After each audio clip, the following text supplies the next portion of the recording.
Welcome to Daily Reflection with Fiona Braganza. Today is the 13th of February 2021. We're going to reflect on Mark 8, 1-10. In those days, when there was again a great crowd without anything to eat, he called his disciples and said to them, I have compassion for the crowd, because they have been with me now for 3 days and have nothing to eat. If I send them away hungry to their homes, they will faint on the way, and some of them have come from a great distance. His disciples replied, How can one feed these people with bread here in the desert? He asked them, How many loaves do you have? They said, 7. Then he ordered the crowd to sit down on the ground, and he took the 7 loaves, and after giving thanks, he broke them and gave them to his disciples to distribute, and they distributed them to the crowd. They had also a few small fish, and after blessing them, he ordered that these 2 should be distributed. They ate and were filled, and they took up the broken pieces left over, 7 baskets full. Now there were about 4,000 people, and he sent them away. And immediately he got into the boat with his disciples and went to the district of Dalmanutha. The Gospel of the Lord. On first reading, it seems as though Gospel writer Mark had gotten a tiny bit muddled up. After all, just a little while earlier, he'd written about Jesus feeding a crowd of 5,000. And here was Jesus again feeding another large crowd in such a similar fashion that only the numbers seem different. In chapter 6, it was a crowd of 5,000, fed with 5 loaves and 2 fish, with 12 basketfuls left over.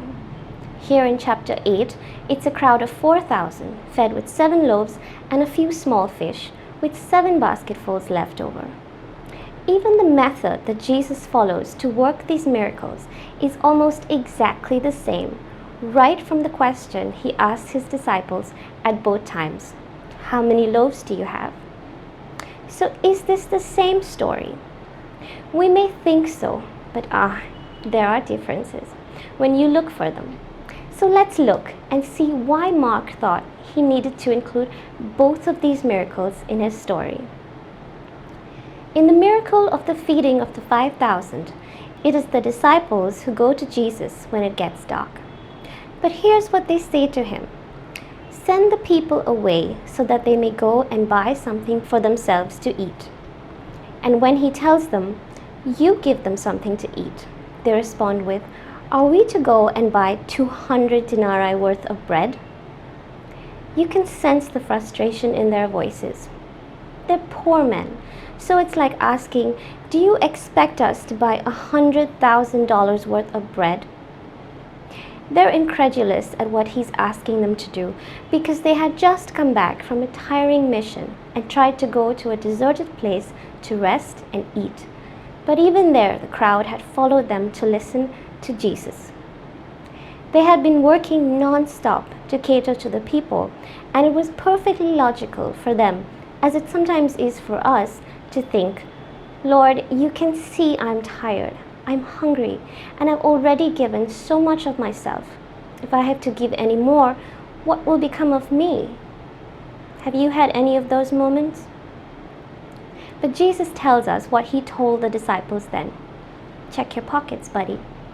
And because they did, Jesus gave them something very valuable that day: compassion.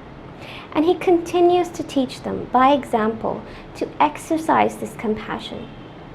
All the miracles that follow are born out of Jesus' compassion for his disciples and for others. His walking on water when he sees them straining at the oars, healing the sick who touched even the fringe of his cloak, delivering the Gentile woman's daughter from the unclean spirit, and curing a deaf-mute man.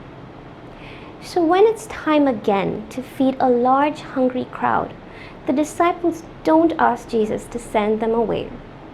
They've learned their lesson. They understand and even probably feel Jesus' compassion. But while they've understood the why, they still haven't figured out the how.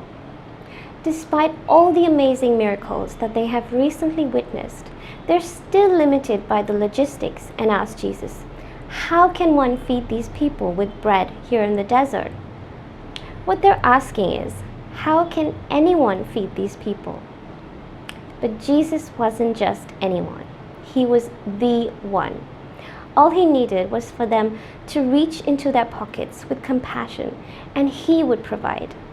And so, when we find that we somehow miraculously have the resources to help someone else, even in the middle of our own desert, we should know that it was simply because we reached within ourselves with compassion, and Jesus took care of the rest. We can all be miracle makers. All it takes is a little compassion multiplied by Jesus.